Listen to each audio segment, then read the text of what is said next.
may encounter. After which our cooling air becomes completely pure. And this cool air again goes into the building supply, that is, our room where people are.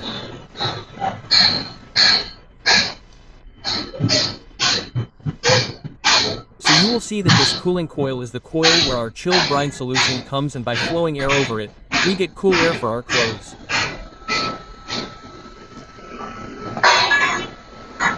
So I hope you have understood how a chiller water plant or chiller plant works.